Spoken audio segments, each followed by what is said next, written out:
Well, welcome everybody to this World Satsanga on the 16th of December 2016.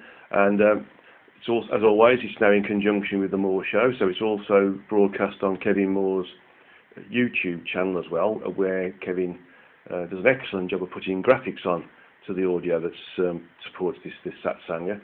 And I'd like to wish everybody a wonderful Yuletide season as well, because obviously this takes us over Christmas and New Year and into 2017. So Christmas greetings and season's greetings and New Year to everybody who listens to this Satsang.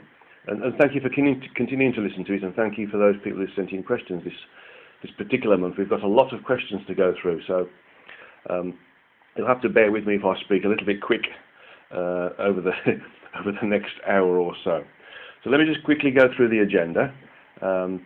It's the first part is a little short talk on what dreams are, and I will also give you, if I can, a little bit of information that I gained from Paramahansa Yogananda about what he believes dreams are, or what he thought dreams were in terms of their relevance and their interpretation.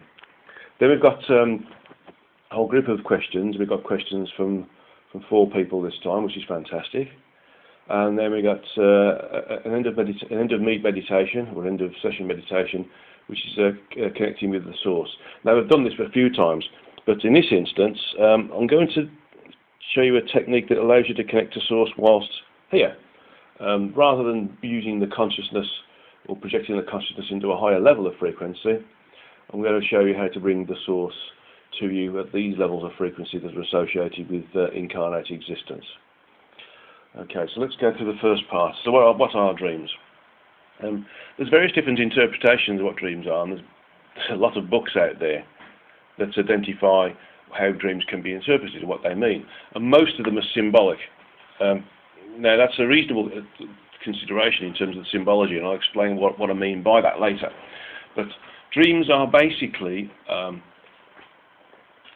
two things. One, they can be messages or information or guidance from our guides and helpers to help us with our particular sort of journey and our incarnate journey, giving us information about how to solve problems, how to make different choices, directions to go into, and how to interact with others.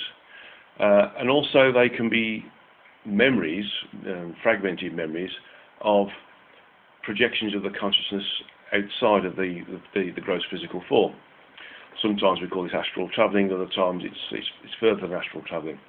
I'll explain the difference between astral travelling and projecting the consciousness outside of the physical universe in a moment.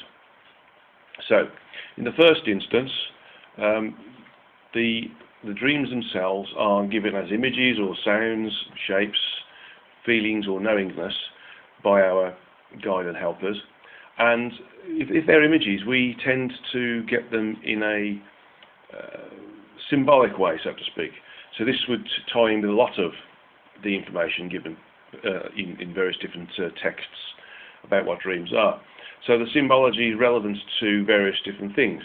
And if you're into symbology, then there's a number of books out there that clearly you can get them from Amazon, describing or trying to interpret what dreams are. But usually things like animals are our base instinct, individuals around us are an aspect of ourselves, and the environment around us is usually used as a method of saying where we are, what we're doing. And the house is usually our self, our true energetic self or higher self, over soul or Godhead, whichever way you want to describe it. And the rest of it is to do with how we move through our particular spiritual existence. For instance, an aeroplane is our spiritual drive, in terms of how we move, whereas a motor car, or a bicycle, or a motorbike is our drive whilst incarnate, our motivation, if you want to call it that. So the symbology associated with giving guidance by our guide and helpers is based upon those basic terms, and we interpret them based upon that. Basically, we work out what somebody's doing to us in our dreams as a reason for understanding some part of our own personality that we're trying to work with. We understand how our spiritual journey is by seeing the sort of size of plane that we've got, or how high it goes, or what happens to it, and the same with the car. And of course the house is also an indication of how big we are, and potentially how many rooms are in the house are usually an indication of how many other aspects are projected into physical forms, and where we go there. Other things like the sea or water are also an indication of cosmic consciousness. That means tapping into the consciousness of Source, and the environment that Source is, not just the consciousness or sentience of Source, but also the energies associated with Source that house that sentience. So, when looking at dreams, think of it in terms of one particular aspect of it is that we are being given guidance by our guide and helpers. The second one, which is astral travelling and projecting the consciousness beyond the physical universe, can be described in the same way, although in terms of the interaction and the information that we get can be described in the same way, although where we go to is different. For astral travelling, we basically don't go outside of the physical universe. We stay within the frequencies associated with what is called the astral plane. In my understanding, that's the 4th, 5th, 6th and 7th frequencies. The 4th frequency being the lower astral, 5th being the upper lower astral, 6th being the lower upper astral, and the 7th being the upper astral. And so when we astral travel, we stay within the frequencies that are associated or very close to those that we are incarnate into, but also that stay well within the frequencies associated with the first universe, the physical universe, which is where we are now. In terms of the other projecting the sentience beyond the physical universe, that's similar to the traversing the frequencies work that I teach in my TTF workshops, where we project the consciousness into the rest of the clearly the physical universe as well, and the higher frequencies, but also the other universes or frequential levels that house these universes within the structure of the multiverse, which is a function of the structure of the Source. And so we project our consciousness into those areas as well, which means that we leave our environment, the physical universe, and move into different environments. Now, in that instance, in both of those instances, we will be experiencing different things. And if we move into areas of the physical universe that are of a higher frequency and outside of the confines of the planet Earth, then we start to experience things which are outside of our current understanding through this particular incarnate existence. So in that respect, we would experience things that we don't have any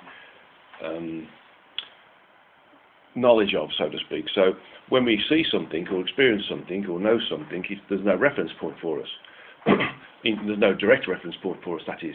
And so what we do is we, in effect, see nothing sometimes. This is the effect of the dreamless sleep, because there's nothing to relate it to. We don't have any vocabulary to help translate it, and our vocabulary is everything we've experienced in this particular incarnation.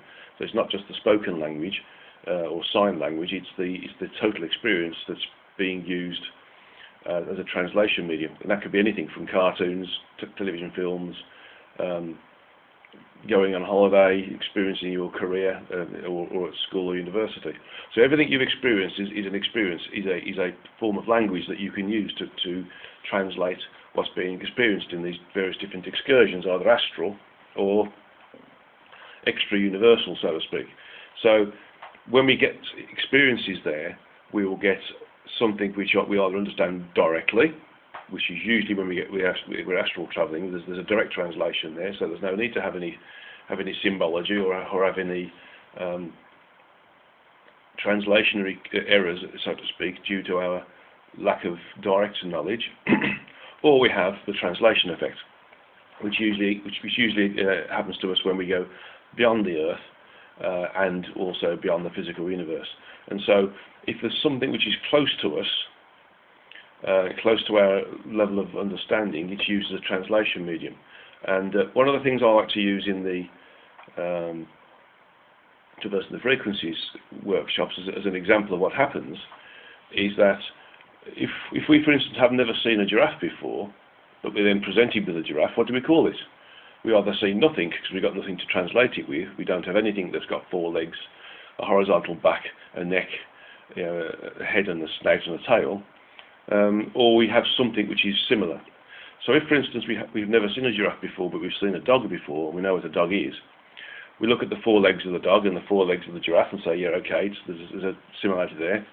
We look at the horizontal body of the dog and the horizontal body of the giraffe, and we say, yes, there's an example, there's a reasonable sort of correlation there.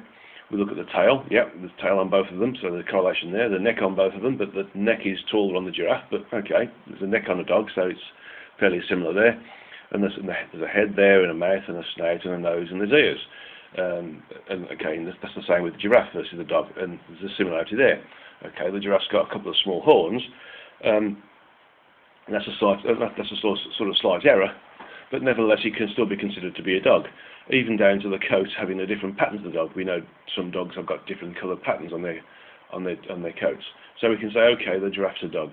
And so what we get when we see a giraffe is a picture of a dog, not the giraffe, because that's the translation medium that's gone on, and that's the process of how we translate.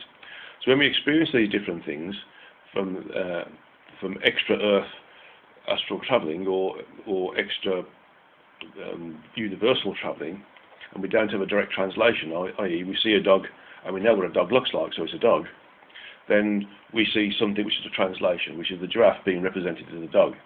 And so we start to see things that are a bit strange. And sometimes we get cartoon images given to us as well, or characters from films, because those are the closest things that we can use as a translation medium. And so it's not uncommon in dreams to see cartoons, or it's not uncommon also within the TTF excursions, the traversing frequency excursions, to also get cartoon images. So we have to, when we see these sorts of things, we have to use them as a translation. What do they mean? What would they represent? What would they be close to? And so we can use that as a way of trying to decipher what we're experiencing when we have excursions beyond the universe and within the universe, but within the astral levels. So the only way to work with this is to get used to what something means to you. What does this image mean to you? What does that image mean to you?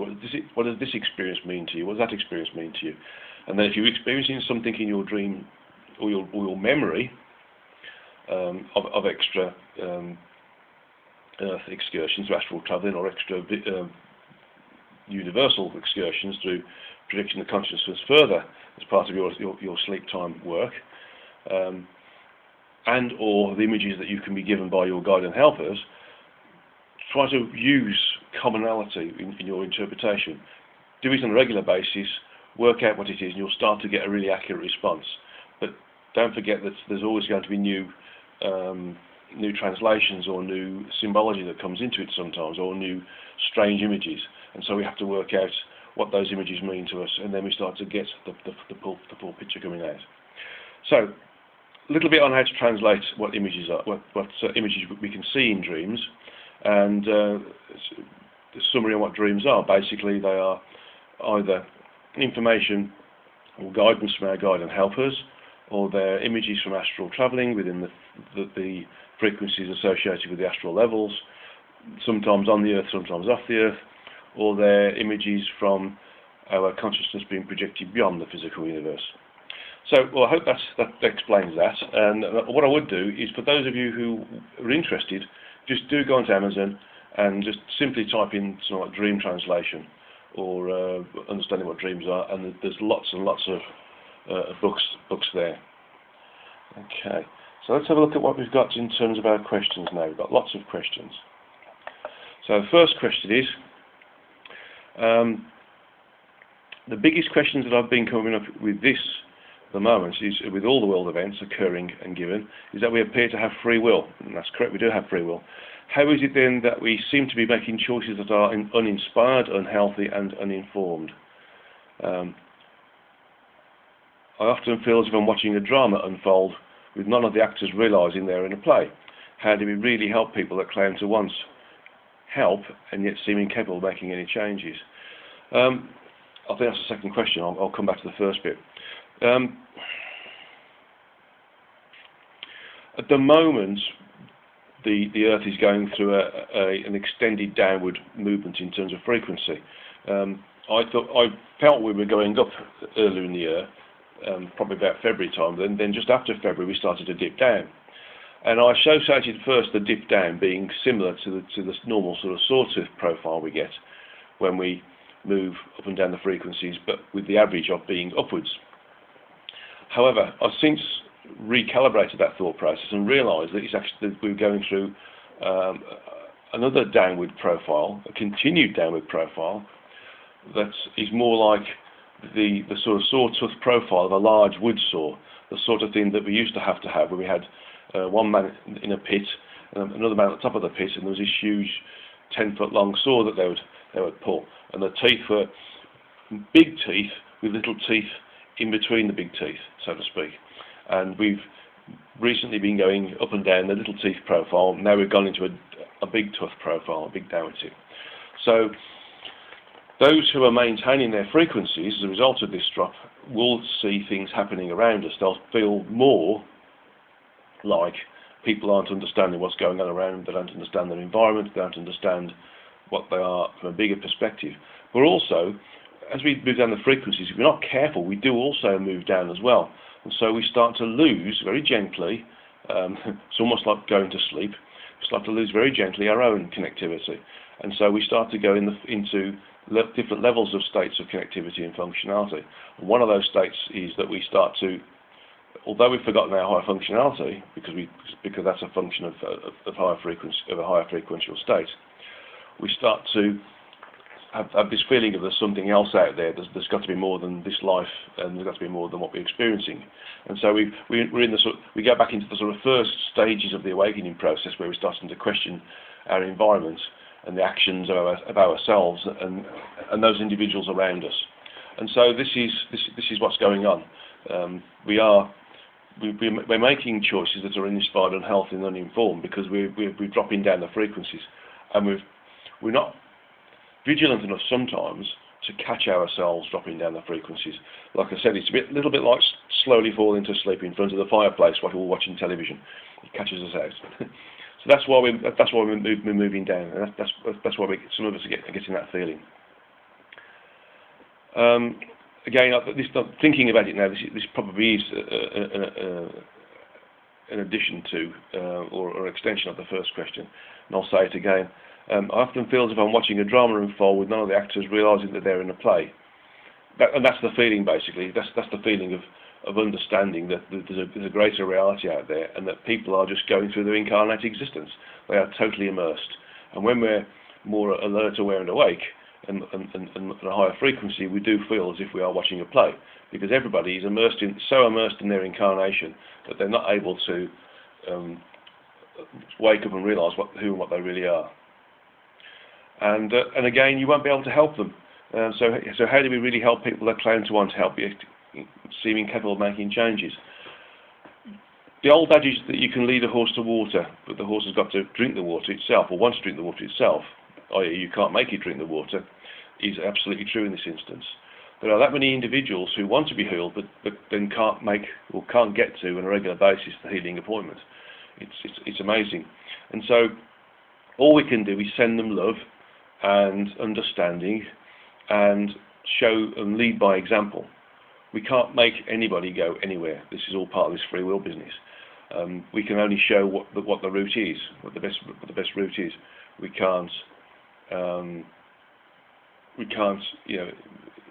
force them to go in any direction. So all we can do is send them love and give them advice when they ask for it.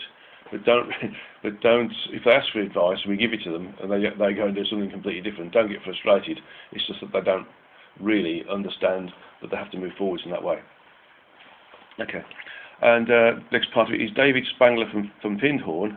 Findhorn is a place in the UK. For those who don't know, it's a community. The Findhorn community is based upon an idealistic system where we can all work together in a sort of a kibbutz or a ashram type existence, where we all work for the benefit of each other.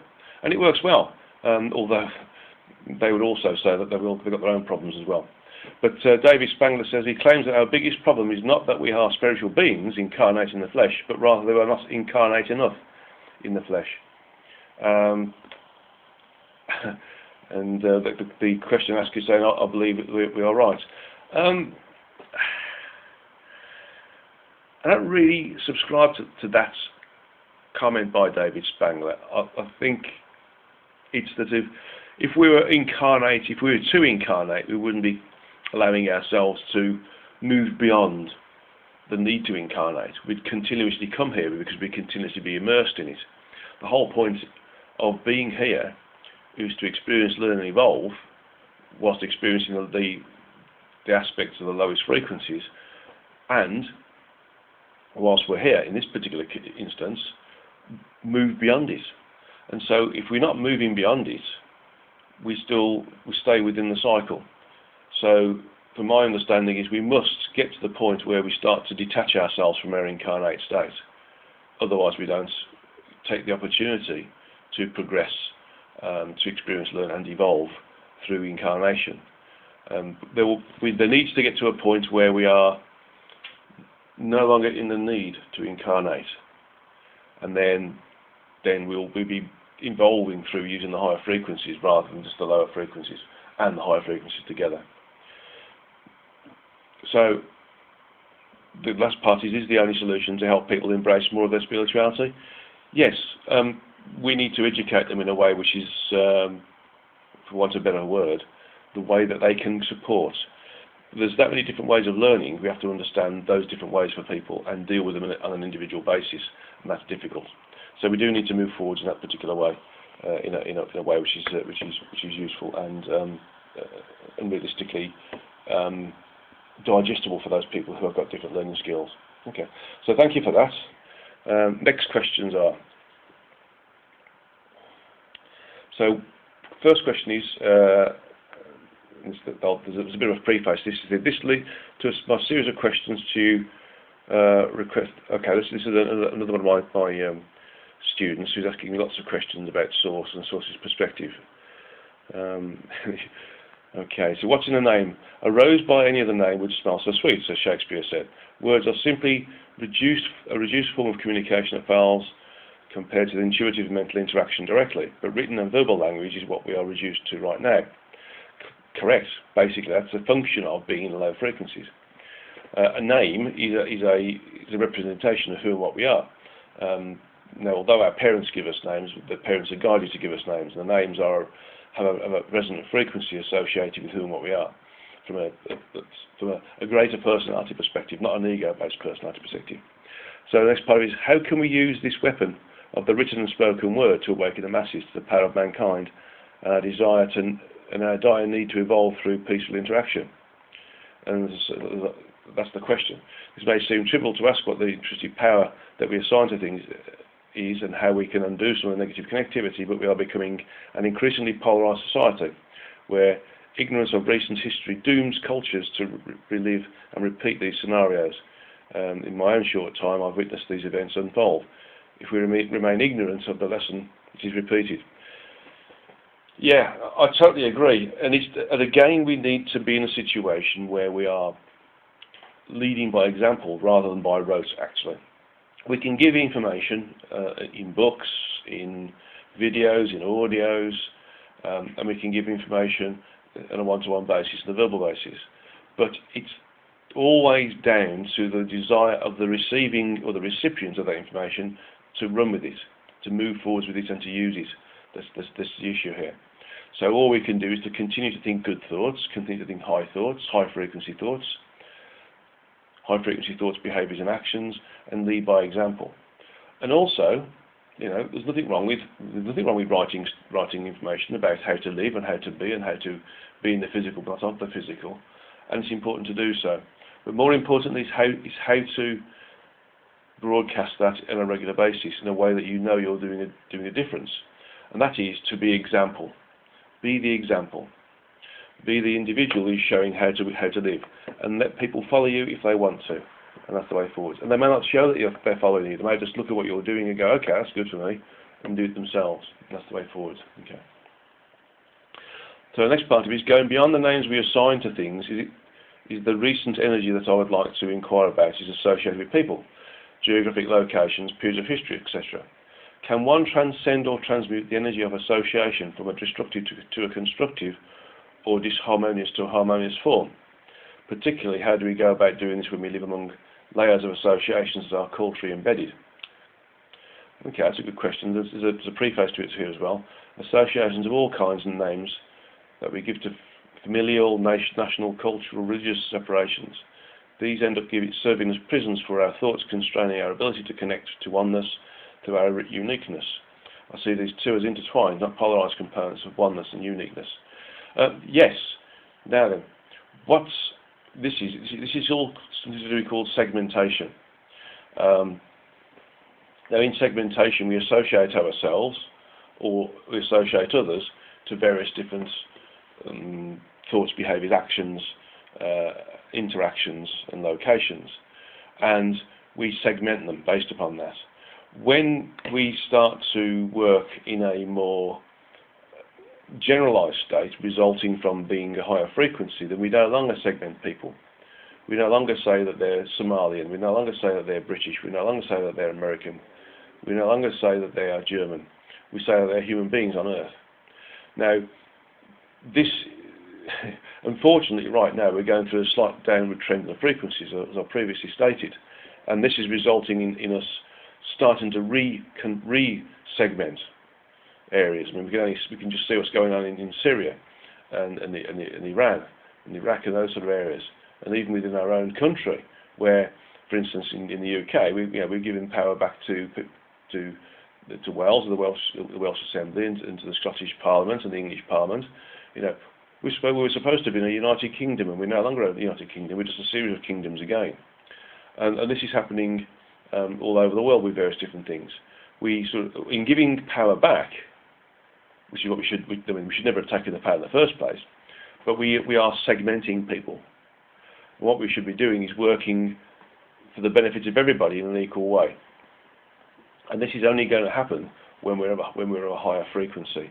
So unless we are showing how to exist and live in this instance by not classifying individuals as being one person or another, or the area that they live in being one type of area or another, or one type of experience as being one experience or another, we will always segment and we'll always embed individuals within their culture, within their environment, and within their location on the earth.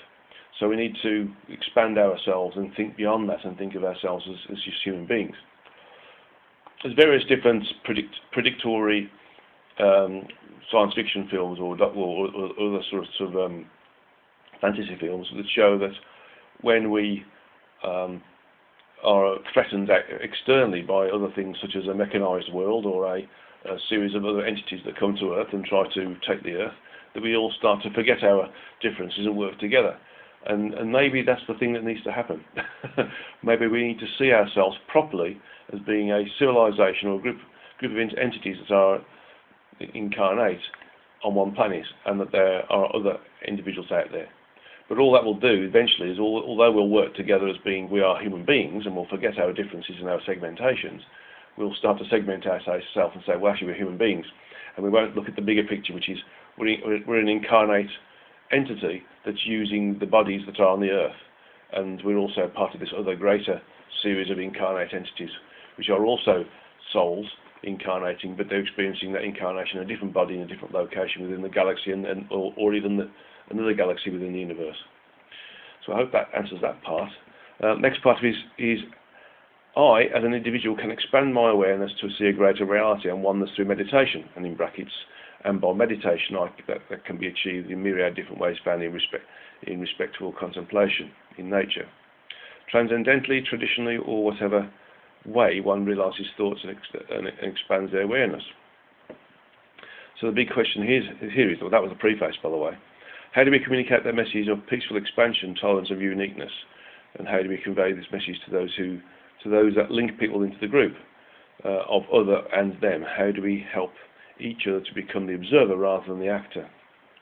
And again, the bit at the bottom is that we live among a society, Western culture in particular, and the ripple that it impacts directly and indirectly, that is obsessed with the attention for egoic reasons, and by definition this is the actor role, not the observer. This links to the role of emotions as guides, rather than the dictating actions and the polarity that arises when one is the puppet role of being the actor. This reminds me of addiction, which is defined as the intention to experience low-frequency stimulus, and that's on page 85 of the AND dialogues.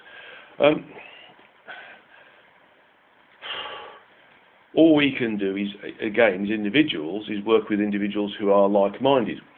Paramahansa Yogananda used to say that if you want to experience expansion and samadhi and continue to work towards it, then you need to surround yourself with like-minded people. Because when you start to surround yourself or interact with individuals who are invariant to your thoughts, then you come down to their levels quite naturally, and so you never expand. So to go forwards, we need to continue to work with each other and work with those individuals who are of like mind, and together we move up the frequencies. And then, of course, we have the different forms of triangulation, direct and indirect, and an inflational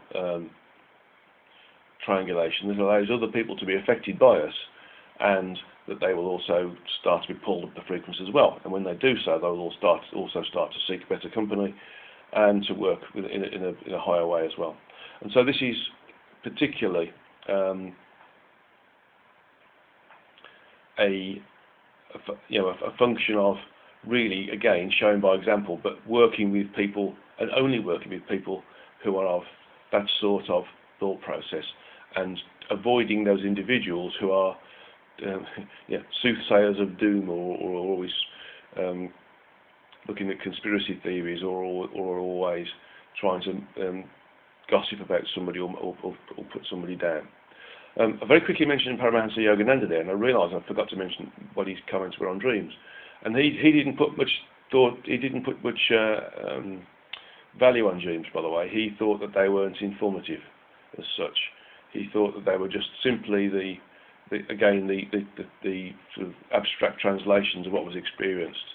He valued samadhi, which is a form of transcendental meditation, where projecting the consciousness outside the physical form, more, because that's done in a conscious way, more than receiving information in an unconscious way.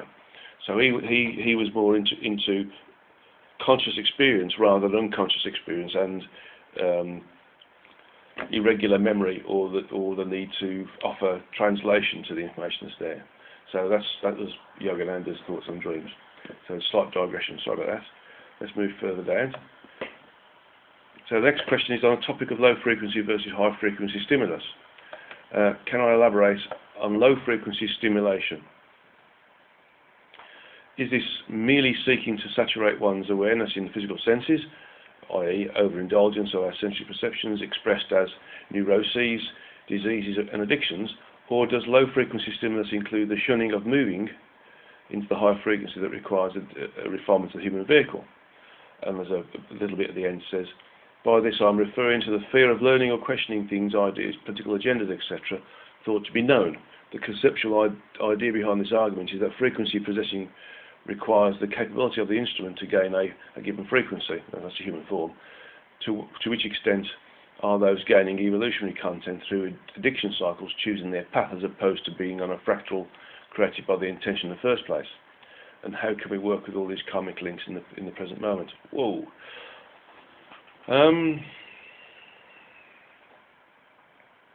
Low frequency stimulation is basically thoughts, behaviours and actions that are not pure. By not pure I mean they are negative thoughts about people, gossiping, being arrogant or being angry or not helping others in terms of behaviour patterns, not understanding people, not wanting to understand people, and the actions associated with this, which things like dropping litter in the street, or things like having road rage, things like being aggressive at work, or shouting at people, or being arrogant or conceited, or jealous. Those sorts of things are all part of the low frequency stimulation. The physical side of it is things like taking drugs without knowledge of what they are, what they're for, and seeking the responses that drugs give us on a regular basis, in variance to that's in a mechanical way, by the way, in variance to using meditative techniques to achieve the same things and greater. So, and also things like physical stimulus, such as through sex that's being used as a pleasure, rather than, or as a stimulation, so to speak, rather than through to loving individuals who are using it to recreate or reproduce the human form through love. And so there's a different thing there. So anything that is physical, that is basically addictive, is low frequency stimulation. And that's thoughts, behaviours. Whoops! Whoa, whoa, whoa, whoa! I've got a little pussycat who's with me here now, and she's got her claws stuck in me. Okay, so let me just. There we go. There you sort it out now. My cat, Madam Pussy's with me, and she's been sitting with me all the time, and she got her claw stuck in my jeans, and she couldn't remove it, and she moaned a little bit. So there we go. Madam Puss on air. Okay. So really, it's all about understanding what is human, and trying to avoid the things that are specifically human. And the only way to work out of it is, again, is to surround yourself with individuals who are of the same mind, moving upwards rather than downwards. And sometimes that does require isolation. You know, you find that people who are moving forwards put themselves into an ashram or a kibbutz, or they become a bit of a hermit, for instance. You know, they sort of isolate themselves because they want to move upwards, and they don't want to be affected by that which is happening around them. And so that's the way some people can progress themselves. And so we can only work it out by recognising it within us, using the observer self to observe how we've responded in our thoughts, how we respond in our behaviours and actions within various different things which affect us within our environment, and how we interact with others, and then try to work out what the better solution was. And next time we're faced with these particular interactions with others, we then try to introduce the better solution, or the better interaction, or the better thought, or the better behaviour, or the better action, rather than the aggressive one, or the individualised and the selfish one. So that's the way to do that, really, is to sort of, once we're doing all these things, then the human form will move up the frequencies. The next one is the intention to experience, which is on page 87 of the Down Dialogues, and I'm really delighted people are reading this book and enjoying it.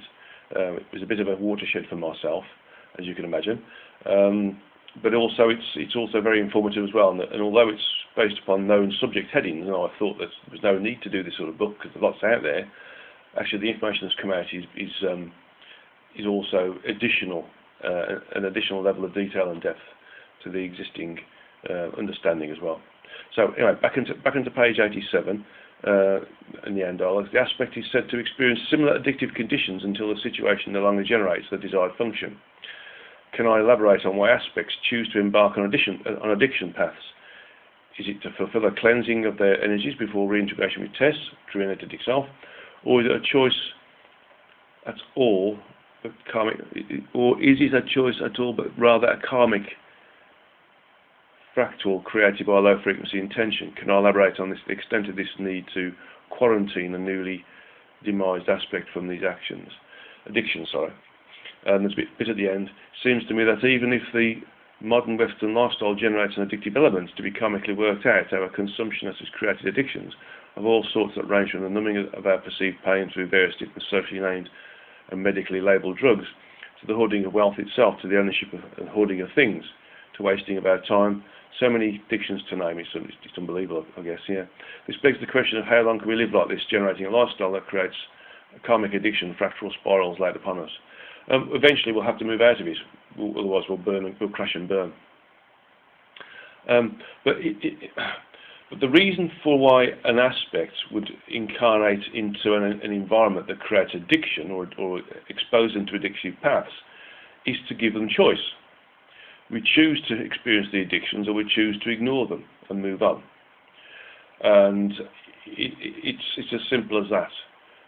we sometimes choose to experience them because experiencing them and then choosing not to experience them later, and the time between experiencing them and choosing to not experience them later can be from minutes to years, is because it's all to do with gaining a level of evolution.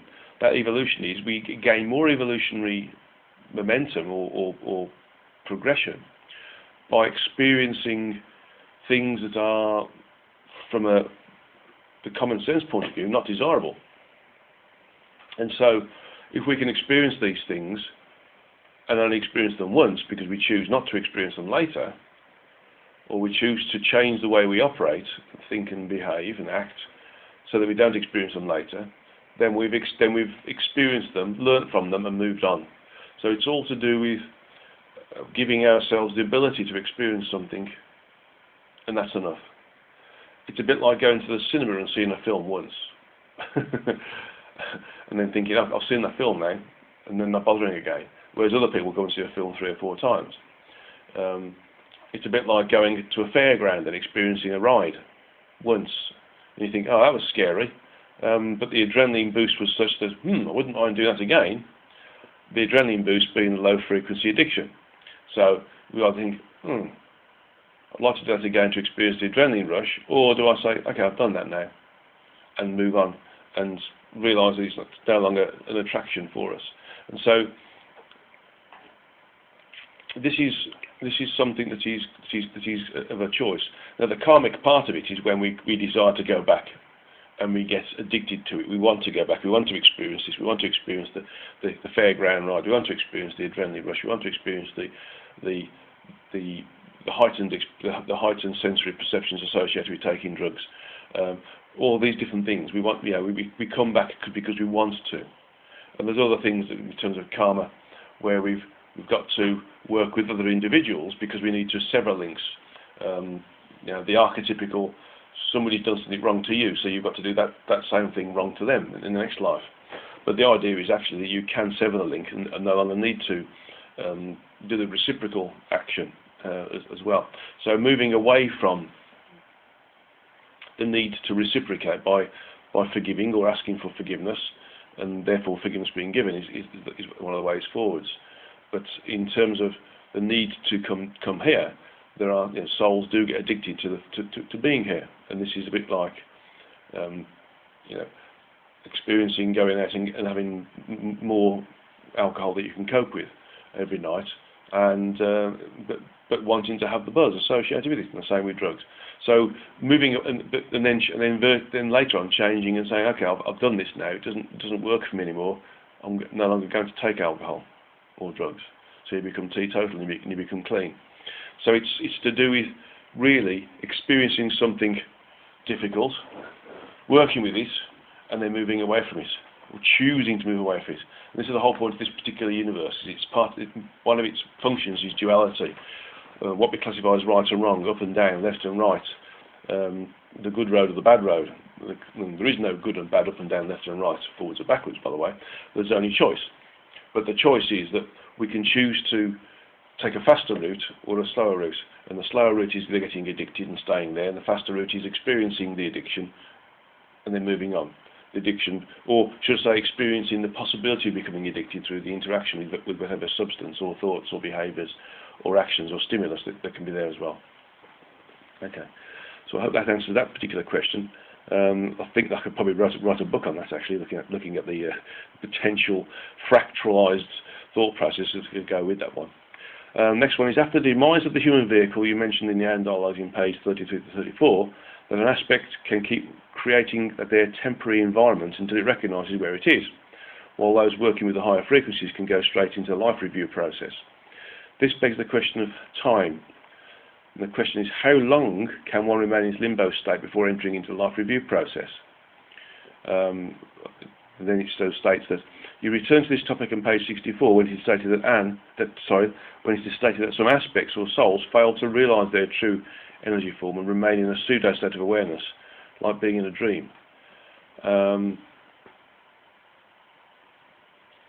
So this brings two issues: what is dream? What is time? What is dreams? There's no relationship between dreams and the first questions, and this particular instance. This is like being in a self-created, totally contained in reality that we've created ourselves. Some souls who are totally immersed in their incarnation simply fail to recognise that their physical form is demised, and they fail to recognise that they are energy beings. They recreate everything around them that they previously experienced. They recreate their house, their friends, their family, the neighbourhood that they live in. The whole world is basically recreated, and it takes a long time for them to come out the other side. And there's a lot of work goes on by the guide and helpers to try and move them out of this particular condition. So it's not really. So it takes a bit of time for the reality to be broken out of. But basically, when one is aware and awake, one moves straight into the energetic and understands what's going on, and goes into the life review process in the various different forms that takes, and in the ways that we're described in the AND dialogues. Those who are totally immersed do struggle. Some break out of it fairly straight away, but they can be there for, they can be there for hundreds of years in terms of human time, what we call time. So they can stay there for hundreds of years, even thousands of years. It's up to them into how fast they break out of this recreated environment. And also it's also the skill of the guide and helpers to help them move out of that particular creation, because it's one of the images I got is that there can be a whole group of you can have a whole group of aspects working together in the energies, and then you have one that's got like a sphere around them, a sphere around the sphere, and that sphere is their reality that's recreated, their incarnate reality is recreated, and so they don't see anybody else.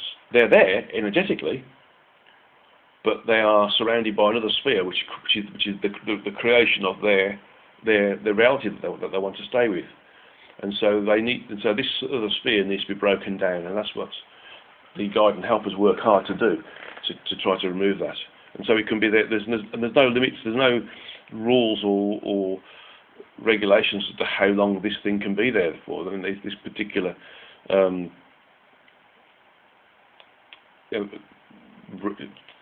generated reality, this individually generated reality, can be there for anything from a few seconds to a few millennia, and that's basically how it works.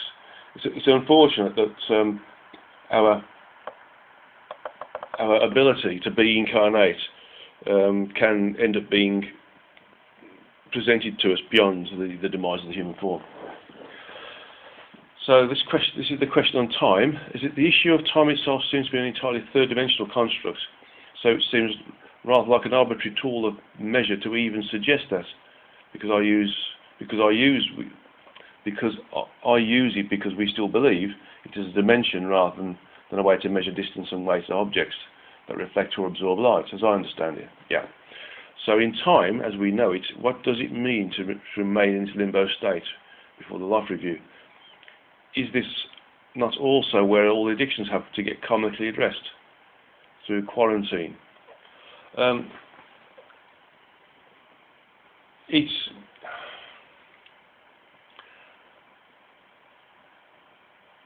a very interesting question, that, because I've not really addressed the distance into the difference in terms of time versus how long it takes to come out of these things. There's no rules, or there's no normality associated with how long it takes to move out of one particular state of self-created limbo, as it were, versus moving out of the environment and going back into the energetic. and those who have to have their karma, the addictions karmically, or the addictions that are karmically addressed,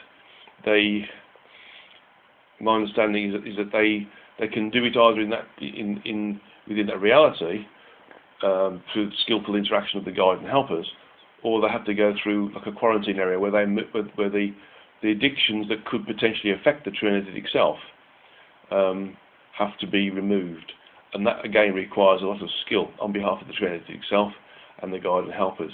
And so what they have to do is they have to sort of almost relive or re-experience those things that create the addictions, that creates the karmic links, and get to the point where they are no longer addicted to them or no longer attracted to them. And then when they've achieved that state, then they can move back to the quarantine levels. Okay.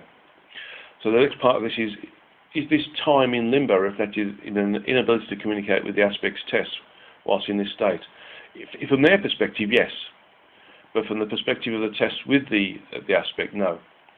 And also, obviously, the guide and helpers can still communicate with the aspect in the same way they used to when the aspect was incarnate.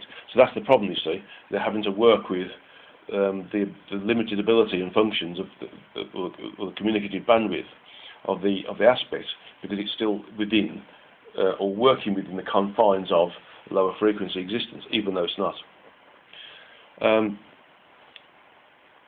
And what about the ability for newly demised aspect to communicate with still incarnate systems, such as animals, plants, non-human animals, and through nature itself? How does this time out affect the physical reality?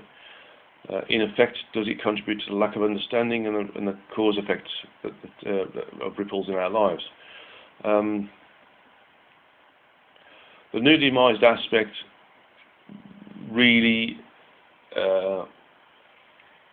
wouldn't want to communicate with the still incarnate systems, such as animals, plants, non-human animals, and nature itself. Although the aspect of nature which is energetic, it can do, of course, because it's a function of source. The only time an aspect would want to communicate with a human is if there's a loved human that is still incarnate that needs to be given a message or something, some level of communication or some sign that says that the personality or the essence or the sentience that is or was incarnate as that loved human is still in existence, and so therefore there's some level of ability to communicate, albeit on a transient basis, with humans, plants, non-human animals, etc. And nature is probably not so attractive to want to communicate with. But there are times when human beings want to give consolation to those who are still in the incarnate state and therefore don't know or can't remember who and what they truly are, and so experience bereavement and sadness of loss. Okay. So, how does this time out affect the physical reality? The physical reality isn't really affected in real terms. We just linearize things.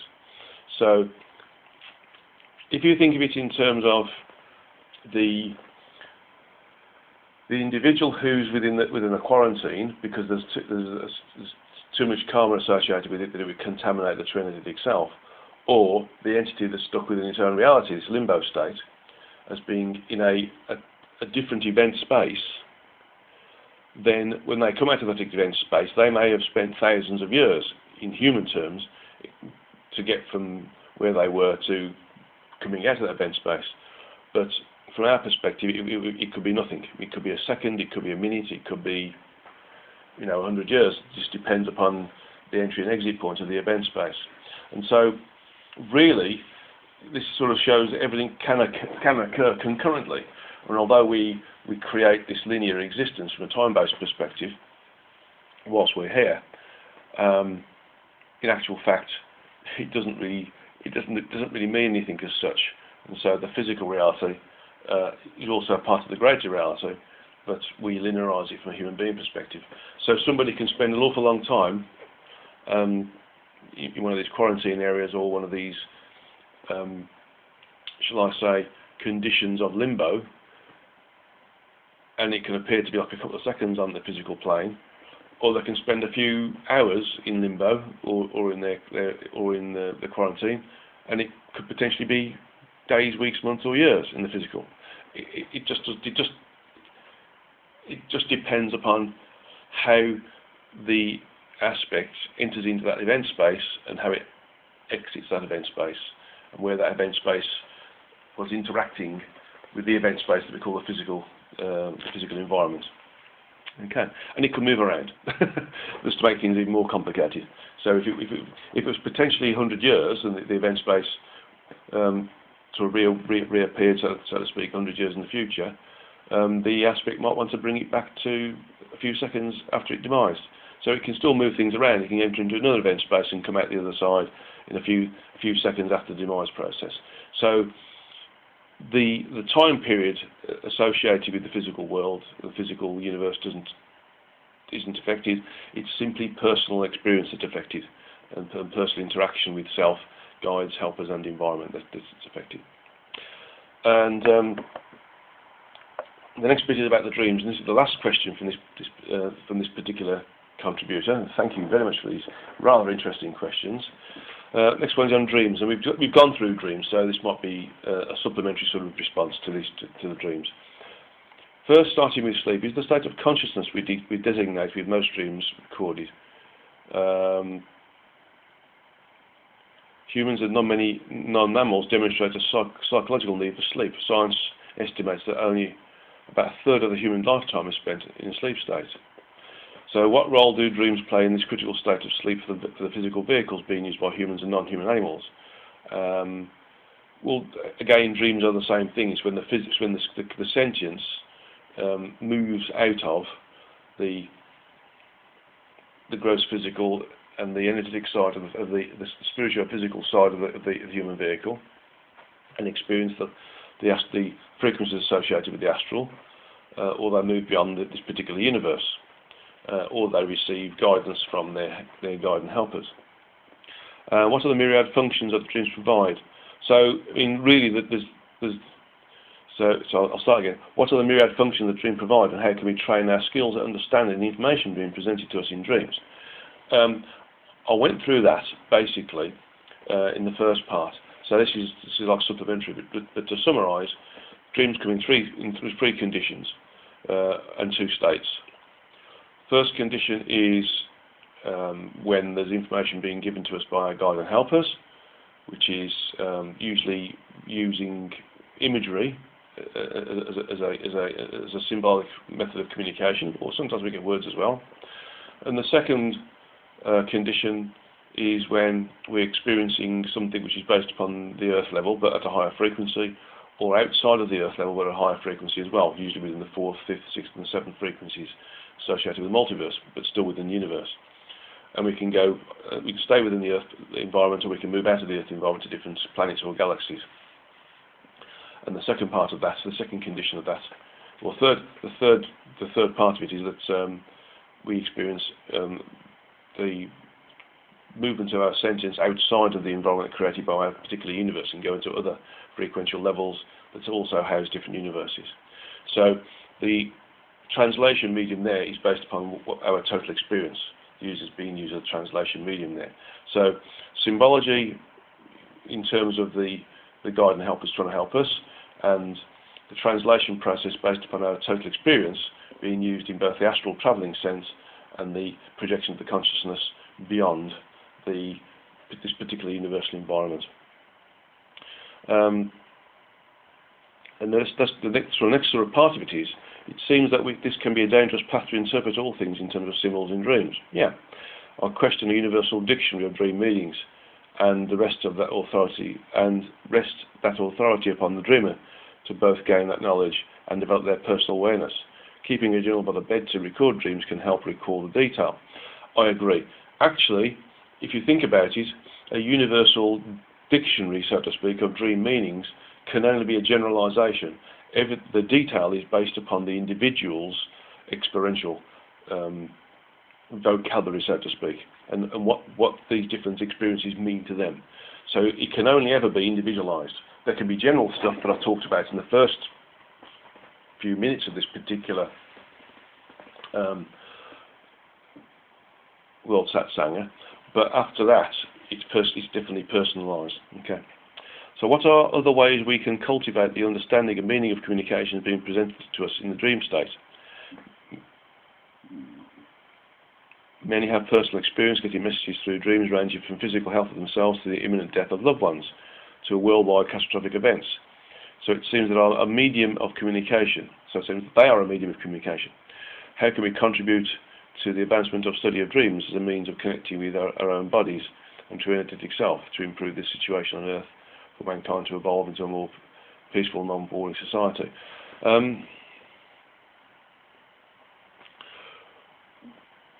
We need to really use them for what they are, which is a communicative medium or an experiential medium, basically, and recognise them as being a plethora of opportunity for various different informational states, either for ourselves or for the wider environments, the wider group of individuals interacting with that environment and ourselves. So really what we can do is identify what the standard type of response is, and then identify how to recognise individualised responses and what they mean for us. And that may mean that there's a need for a specific generalised text of lessons, so to speak, that say, well, if you're receiving this information, in general, this means this, but what does it mean for you? And that would mean, search into yourself. What does this image mean to you? What does that animal mean to you? What does that response with a loved one mean for you? What does that response to a person within your job or your career role mean to you?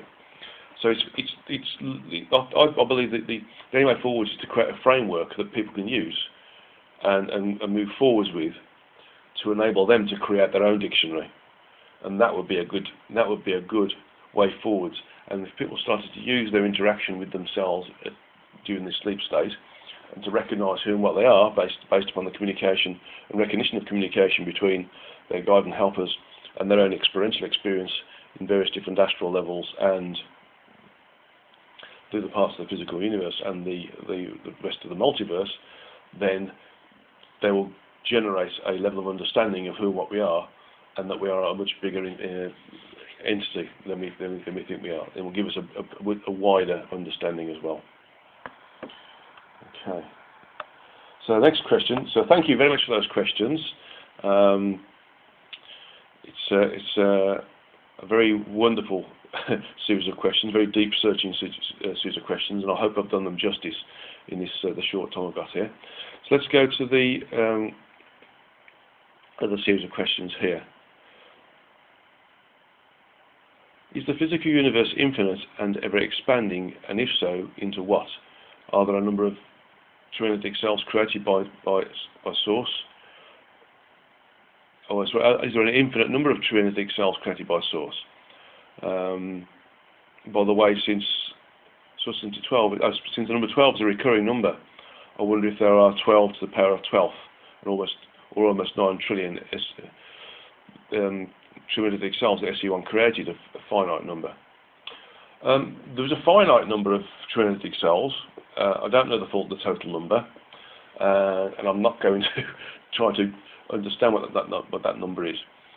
But I am told it's an inverse fractal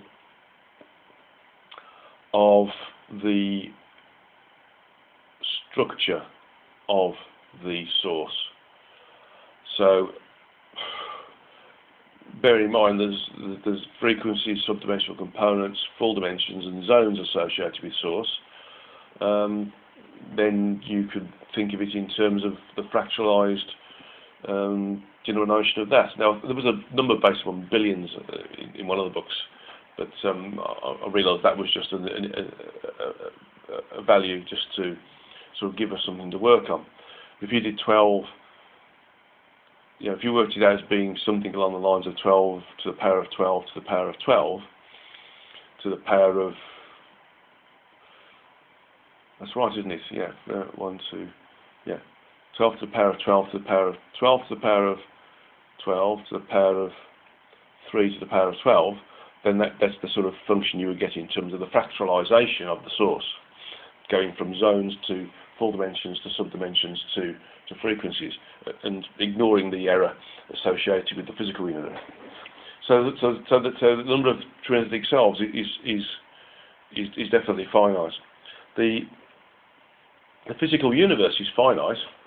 The idea of it being expanding is based upon certain limited abilities of scientists to be able to discover. It's not expanding, it's always been the same size, whatever that size is. And it's infinite from our perspective right now, but it is actually finite in terms of its capacity and its content. So if you think of it as having 12 frequencies, then that's its level of finitude, basically. That's its finite state. And the actual physical size, if you're thinking in terms of relating the size of a galaxy in comparison to the size of the universe, I'm even told that you can't quantify it in human terms, in terms of size, but I'm being told that as an environment, it is finite. It's just that level of infinite, that level of finitude, from our perspective, seems like an infinite condition. Okay, I don't know if that answers the question problem, but because it's a different thing to understand, but it is definitely finite, and there's definitely a finite number of trinetic cells being created. The question goes on. Of course, our minds can't handle the idea of infinity in this respect, and these questions lead me to believe that the universes and trinetic cells, along with the aspects and shards, are not real at all, but rather an idea in the mind of source entity 1. In essence, we are real. We're real functions within source entity 1. We are real aspects of its sentience that's doing a different role, an individualized role rather than a collective role. So we are real, and we will remain to be real whilst source entity 1 desires our individuality. So that's the one way to think of it. And even if we become recommuned with source when we finish this particular evolutionary cycle, the level of reality is still there, because even if we commune fully and dissolve our total experience and personality, so to speak, as a result of what we've achieved with our trinetic cells, and our trinetic cells do the same thing with source, then the reality is still there. The environment is still there. The source entity 1 and the rest of the source entities exist within is still there, and the area of the origins, polyomniscient, sentient self-awareness that the source entities are within is also still there. So everything is real. It's just that it's a currently accepted and used function of that reality that we are experiencing right now. So what happens when we finish our current evolutionary cycle and move into the next evolutionary cycle may well be a completely different function of this. And we may not be individualized, or we may be individualized, or we may be individualized in a different way. Okay. So I hope that answered that question. And also another topic, is there a hierarchical organization in the land of trinetic cells, like the Council of Elders, for instance? Yes, there are. They work with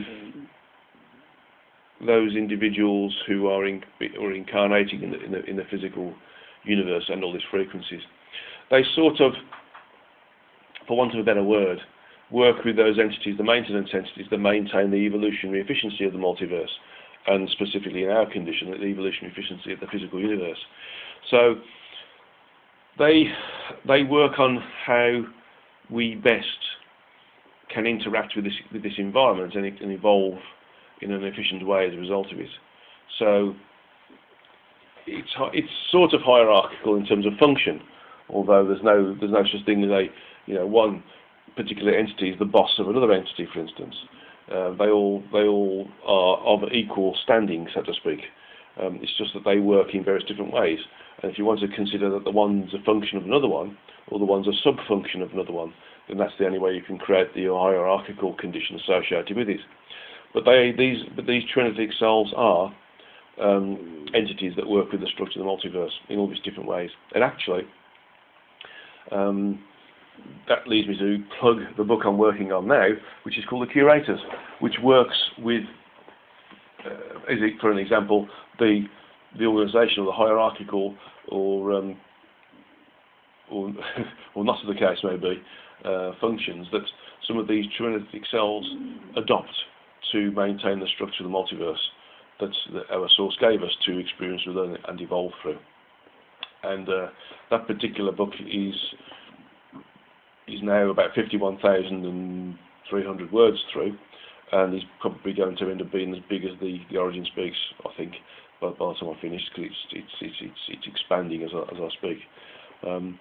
But right now that book will deal with that level of understanding, but it will deal with it from the function of working with the multiverse rather than working with the, if you like, the possibility of guiding and changing the level of experience through incarnate existence. Okay, so I hope that moves that forwards. We're on the final stretch now. We've got a few questions here from the wonderful person who does the transcriptions for us. Okay, so let's have a look. Do the beings incarnate in all parts of the physical universe at whatever level that needs their attention? I said, this is me. You said, that's I. I've had 36 lives, but were those on Earth or in many places? Does my partner and my previous partner, Anne, have the same trinitic self? Right, first bit first. The can be anywhere. Generally, the wouldn't be in the physical universe. If you look at the Origin Speaks, you'll see that some of them don't even want to be involved in creation because it creates responsibility. So they can, if those who do incarnate, and this is probably the hybrid or the captive rather than the non-captive or the other that can be outside of the structure of our particular source entity, can be anywhere basically. But those who are hybrid they tend to be the same as every other entity is created by source. They will incarnate in all parts of the physical universe, and whatever frequency they need to experience, learn, and evolve. And that would be the same for captive as well. Non-captive will do whatever they want to. They can incarnate the physical universe or not as the case may be. So it's up to them. My particular incarnations have been in various different parts of the physical universe. And I'm told around 12 of those were on Earth.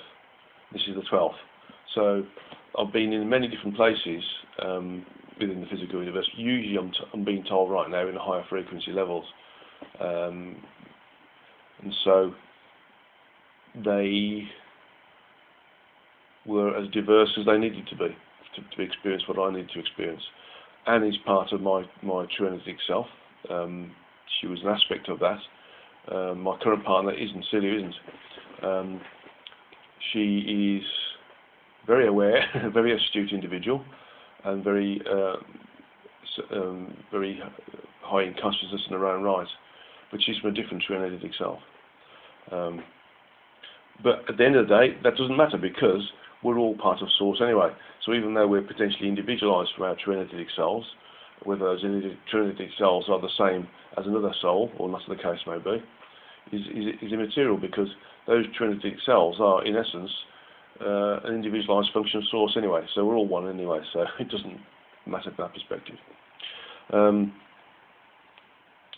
Next bit is that level of confusion about what I said in last Satsanga about the trinitic self being able to move within 3 full dimensions of where it's located from an evolutionary speaking.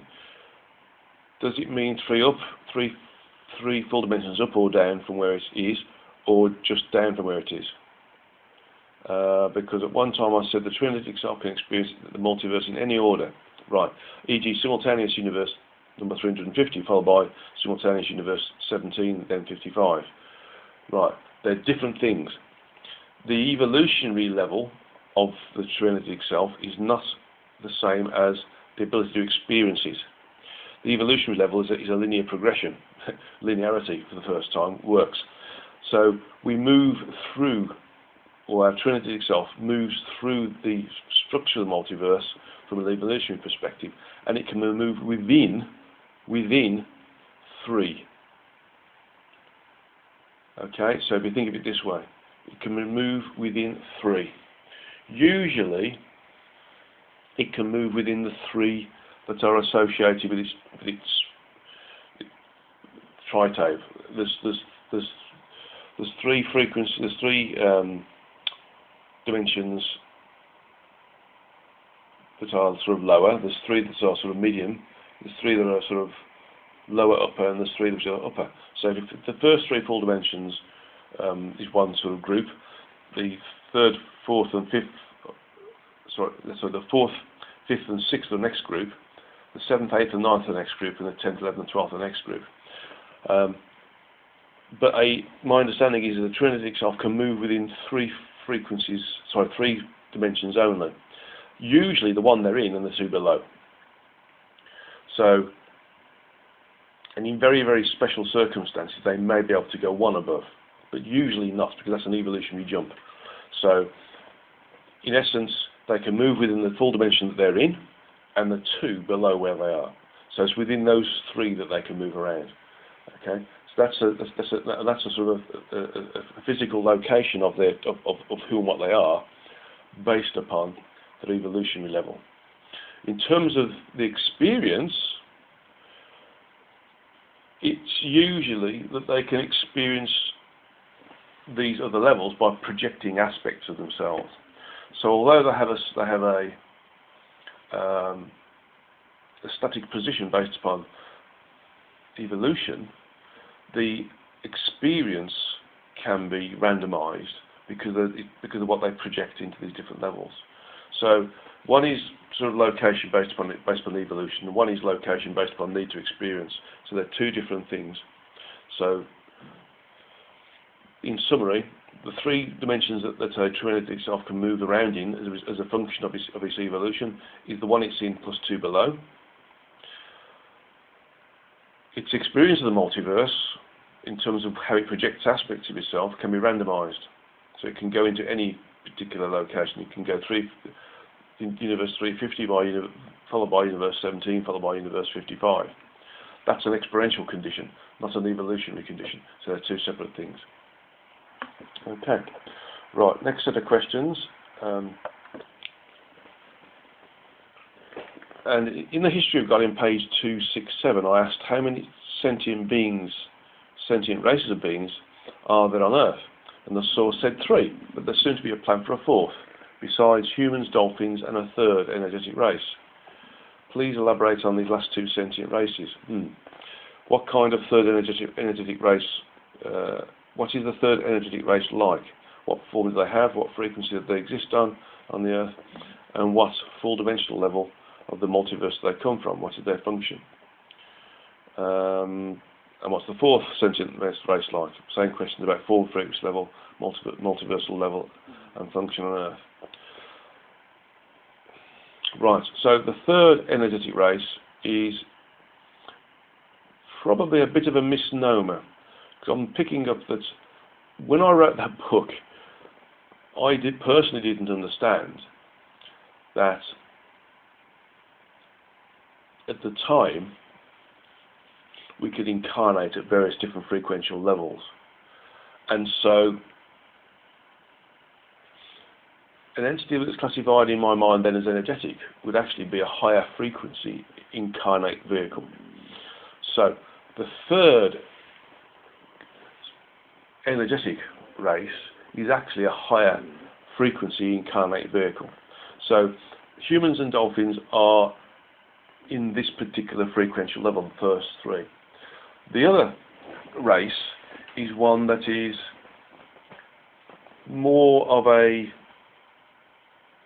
4th frequential level state of incarnation, I'm being told, with some of it, with sort of tendencies to creep towards the fifth frequency. And so they are incarnate vehicles, incarnate bodies that are higher frequency. They exist here now. I'm being told they exist in all parts of the localized physical universe on the levels that on the frequency levels that they work on. So they work around, let's say, between 4 and 5 frequency levels. Their function is to experience, learn and evolve on this planet at that level. So they're not as immersed in their incarnation as we are as such, but they're nevertheless involved with it. They're not affected by what we do either, because they're on a different frequency. Now clearly the Earth is a pan-frequential body, so it exists on all different frequency levels associated with the physical universe. But in essence, it is capable of supporting all different incarnate vehicles at all different frequency levels associated with the physical universe. And although there are things that we do on this level affect us, it wouldn't affect them. So they're experiencing a similar sort of existence to us, but on a higher frequential level. Okay. Think of it in terms of different event spaces or different realities. Although they can experience what we're experiencing, it's just on a higher frequency level. Now, that comment is interesting, because usually when we're in a higher frequency, we would see the different entities that exist on the frequencies below us. If we go to the 4th level, we would see the entities on the 3rd level, but we wouldn't be able to see the entities on the 5th level. If we go to the 5th level, we wouldn't be able to see the entities on the 6th level, but we'd see the entities on the 5th, 4th and 3rd levels. But I'm being told that these entities, although they experience the things around them that are part of what we are, they've found some way of separating out their frequency from the frequencies that we have just described. So it's like a sub-frequential state where they can experience what they need to experience on their frequency, but they don't need to interact with or be associated with anything that we do on our particular level. Okay. So their function is just to experience, learn and evolve on this particular planet, but at a higher frequency, and in a segmented sense. The 4th sentient race is, or will be,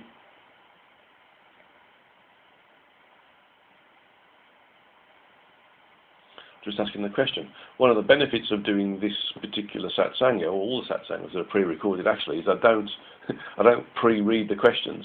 So everything is being, any channeled information that comes through, which is usually most of the time actually, unless there's a question that's based upon one of the books that I know that I'm just relaying my particular understanding to, are all sort of on the spot channeling. So it's all live from that perspective.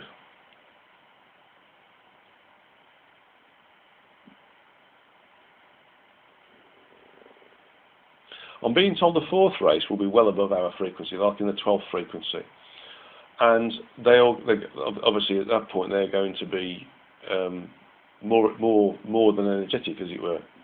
They won't. I'm being told they won't incarnate in a body that's at that level. They're simply going to be here to observe. There's a need to try to recalibrate how everybody is functioning on this particular location and the location that our galaxy exists within. And so there's a group of entities who are individualized aspects of their trinity cells, but they're going to move into this environment with a view to, I'm saying, subliminally change the thought processes or behavioural processes and actions, therefore, of all of the entities that are existing here, the various different energetic states, that being different incarnate frequential levels, I should say, to try to accelerate the progression or the reclaiming of frequential level on the planet. So they're going to be more like observers and guiders more than anything else. So that's the level they're on within the physical universe. And where they come from, as a Trinetic self, is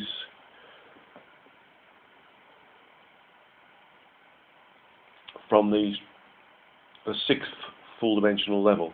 So their Trinetic selves existed in the sixth full dimension. Okay, so they're here to sort of help us clean up our act, but they'll be doing it in a subliminal way rather than an active way. So there'll be no sudden appearances. Okay, and the last sort of question or series of questions is based upon the history of God in page 387, where it writes about the Council of 12, stating that they reside on Zion, a moon around the planet Surbiton, but in the Anne dialogues, I learned that there are more than one Council of 12. Oh, blimey. Please elaborate on these councils. There are 12 councils of 12, as you can probably imagine, and each of them has a different function within the structured multiverse. They seem to work. Each of them seems to work with a specialism, and that specialism is the coordination of incarnation within certain frequential levels.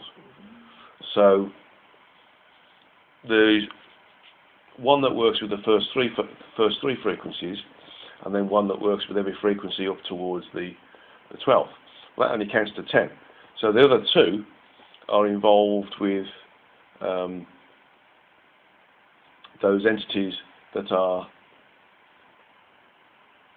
of the animal or non-human type of genre of entity, and the other one is to do with the entities, or the genre of aspect that's in between the animal and the human, so to speak. So they require one sort of council each for all the frequencies that they work with, because there tends to be only one particular level that those genres of aspects incarnate into, whereas our genre of aspect can incarnate into any of the frequencies associated with the physical universe. So there's 12 councils of 12. 10 of them are associated with our type of soul, and the other two are associated with the animal genre of soul and the genre of soul that will be used for the backfill people, for instance. Those sorts of things. Okay. Again, I could probably write a book on those things, actually, what they each do and the little different functions associated with them. In fact, I might put a mental note to add them into the curators, because when I get into working with the nature, working with what we call the elementals, which is those entities that are working with the earth and work with the physicality associated with lower frequencies and the environmental eco-structure.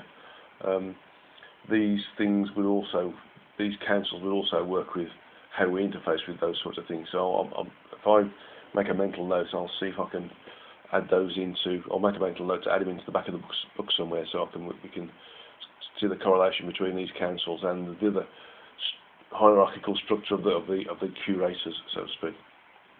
So where is Zion located? Is it the only place that they reside, or just a vacation home?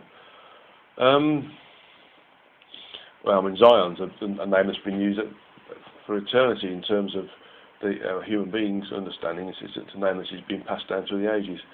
But in terms of its location, I'm being told, at the far end of our particular galaxy, but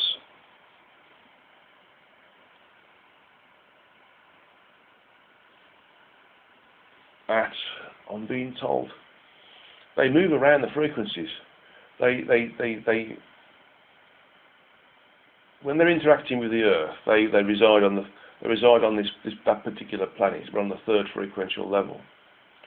But when they're working on other areas, they move to the different then they move around. So I'm being told they don't move around frequentially, because each of the different frequencies has got a council of 12 above the third, that is, of course. So this council of 12 work with the frequencies that are the first three, but they move around. So although they sort of convene in this particular area, they don't always work together. They work singularly, depending upon where they are within the structure of the physical universe and what they're doing. And so their function is relative to Earth, our solar system, and the rest of the physical universe on that particular level. So their responsibility is the third frequency level and below, which when added up together equals the gross physical. And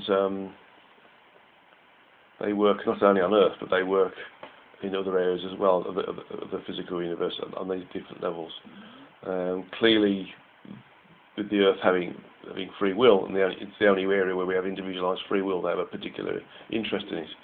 And I'm told that one of the Council of 12 is, shall I say, nominally interested in terms of what goes on this particular planet. Okay. So are they maintenance entities or curators, or are they in the evolutionary cycle like we are?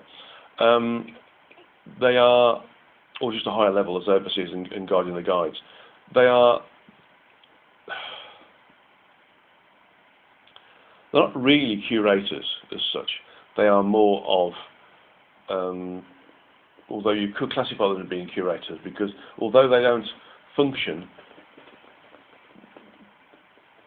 specifically to maintain the structural, the evolutionary efficiency of this particular part of the multiverse, they are, if you like, responsible for maintaining the way in which we interact with it.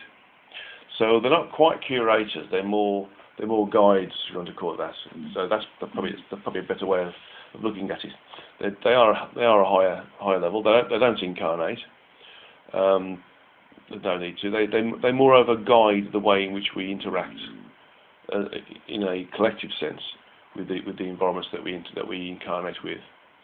And so you could classify as being more overseers, I would guess, and guides. Although they wouldn't particularly guide the guides. They're more of so the guides are sort of a different type of entity than them.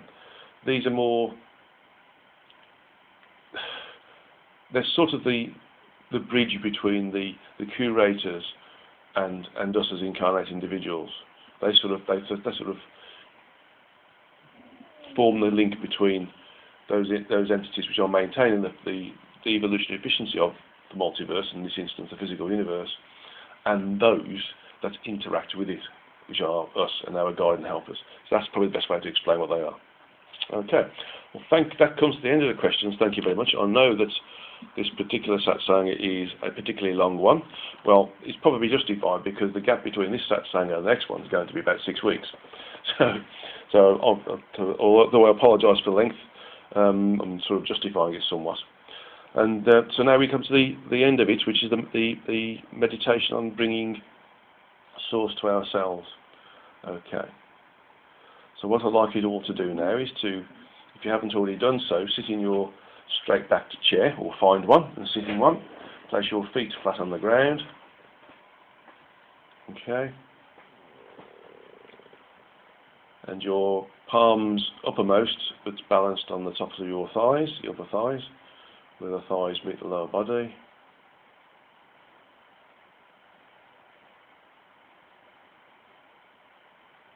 And focus your closed eye vision on the origin of the third eye, which is above the nose, above the bridge of the nose, in between the two eyebrows.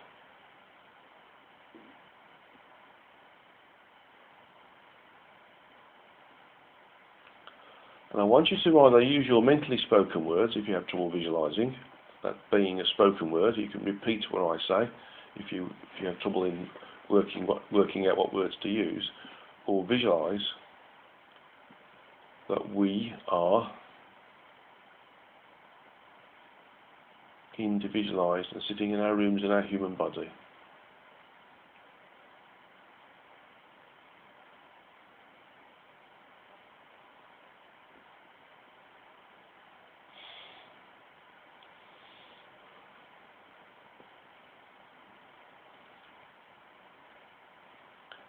And now I want you to visualize or state, and you can repeat exactly what I'm saying, that where we are, in our room or bedroom or study or living room or quiet area within the house, or might even be outside somewhere, that we are not specifically alone or individualized.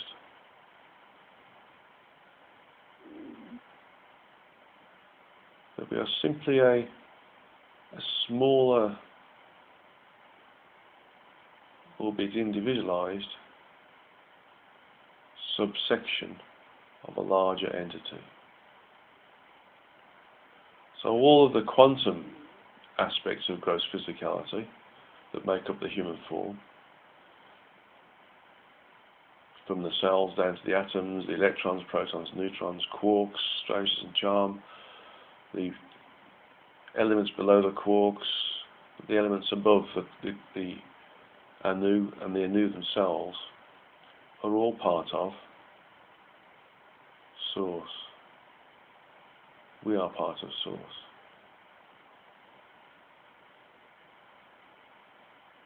And then there's all of our, this will be a growing feeling as you're saying these words or visualizing these thoughts. So you start to feel that you are a collective of these smaller aspects of gross physicality.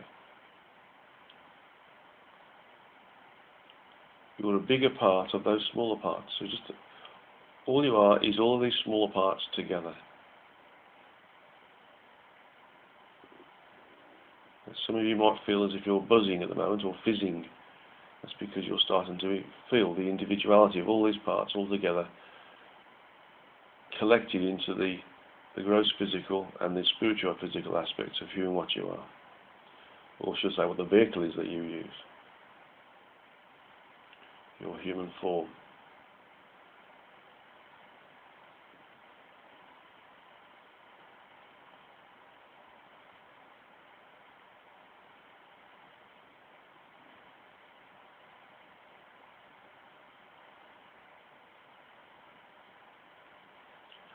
Now I want you to think to yourself as a smaller part of Source.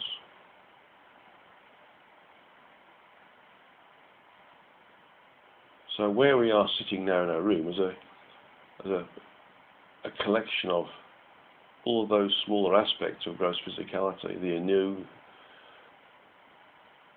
the structure above the anu, the structure below the quarks, the protons, neutrons, electrons, the atoms and the cells, etc.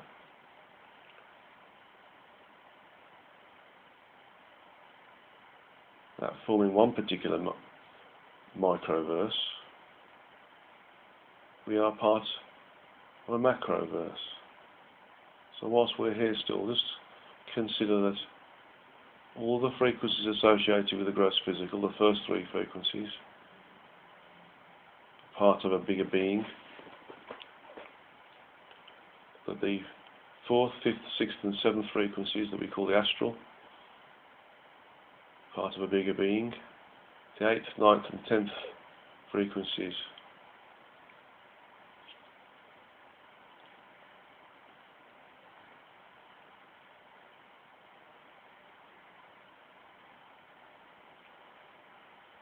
are also part of a bigger being. These frequencies are also part or used by us to create an individual body. These frequencies are also available within the physical universe. And so within the physical universe there's two more frequencies, the 11th and 12th, so those are part of us as well. So we're integrated with it.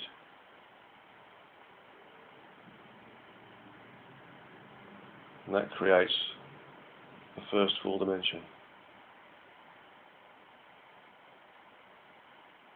And so we are connected to or linked into, in the incarnate state, the first full dimension within what the structure of the Source is. Because we're part of this structure, we are part of the multiverse. So again, the multiverse resides within us. We reside within the multiverse. As the multiverse is within the source, we are also within the source. We are the source. So the structure of what we are exists within a multiversal environment, which is within the source. And so we are all, everything here, within this, your room, where you're sitting down, is also within source. It is source.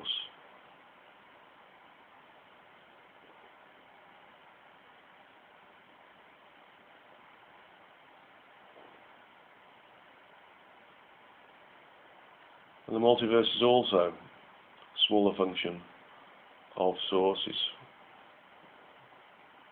around half or 50% of source. And so therefore it is the source. And so extrapolating backwards, the source has the multiverse inside it.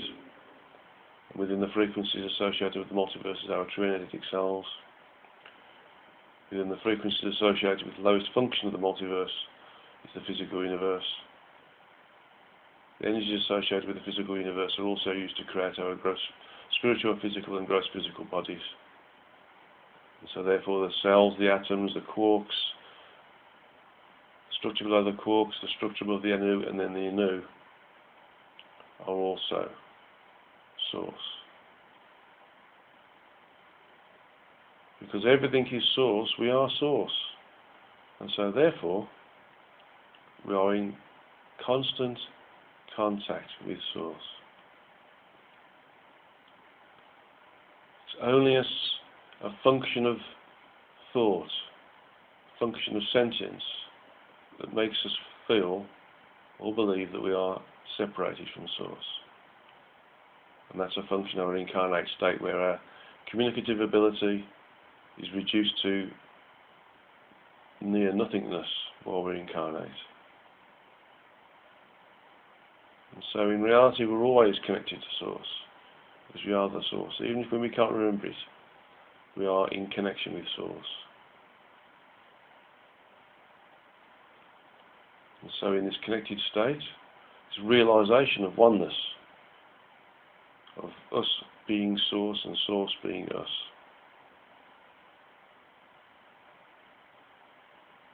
feel the additional sentience, the energies, the thoughts, behaviours and actions of source and all those other true energetic selves the source created. Feel it coursing through your own energies. There is no separation, there is only source. And all we are is a small but individualized function of source that has a little role to do within source.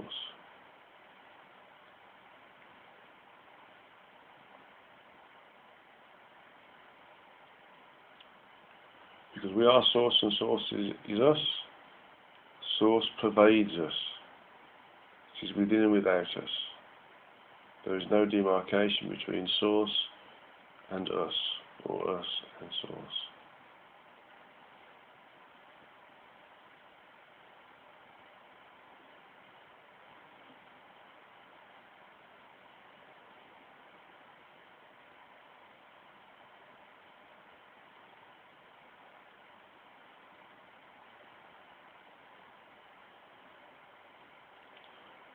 Feel this connection of source coursing through you, pervading you. In this condition you can feel and know that you are one with the source and the source is one with you.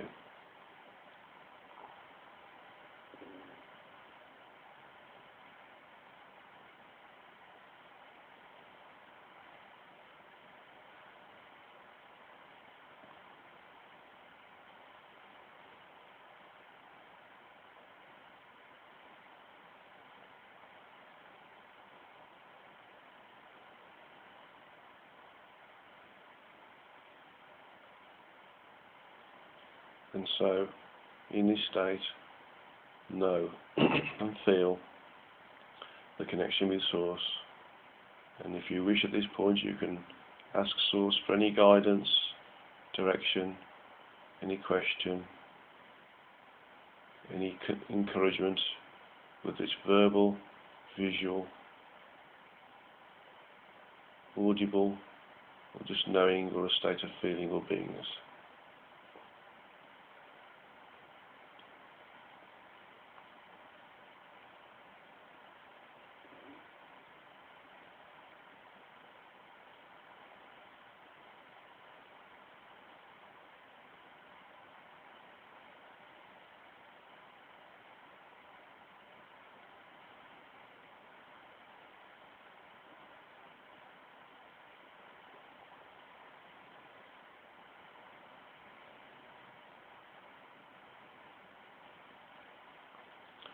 Just feel this connection with Source, because Source is you.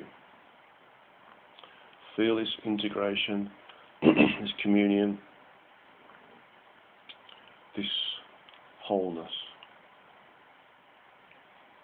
You've created this whilst in your living room, quiet room, bathroom, bedroom, wherever you do your meditation or your listen to this particular World Satsanga.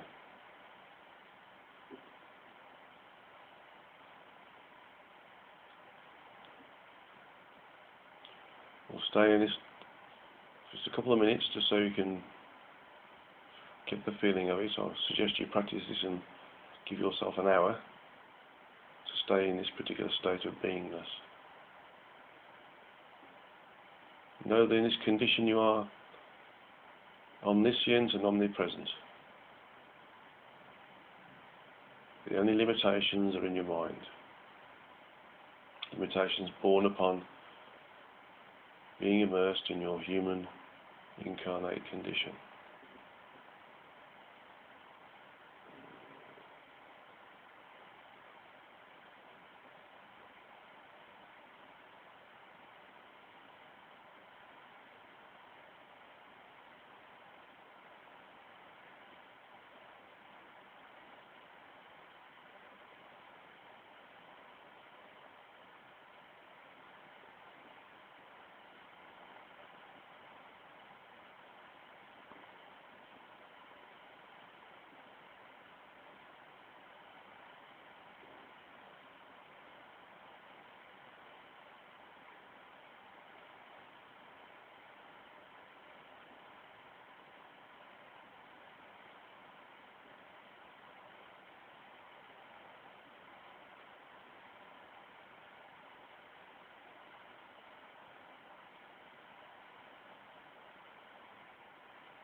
And so just know that you're always connected to Source, so you can stay in this state, just gently recognizing that you're going to stay in this state. Slowly come back into the room. You don't need to come down a level or move any direction or anything. This is just a realization process. So gradually come back into the room.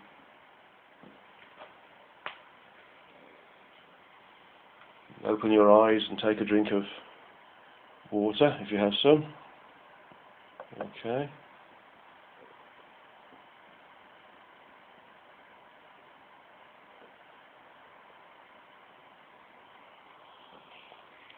When you're ready, you can start to move around a bit.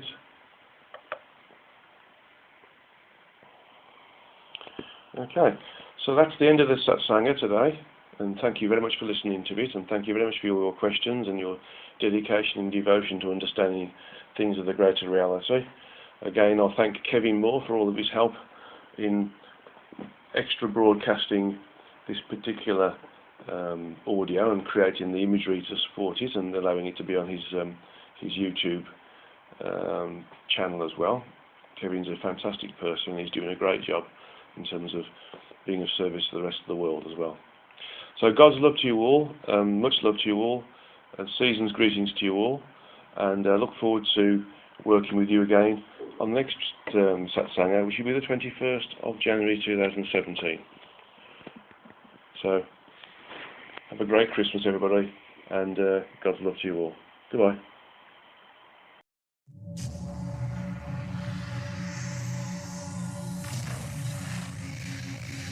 Did you see the aliens in Crete?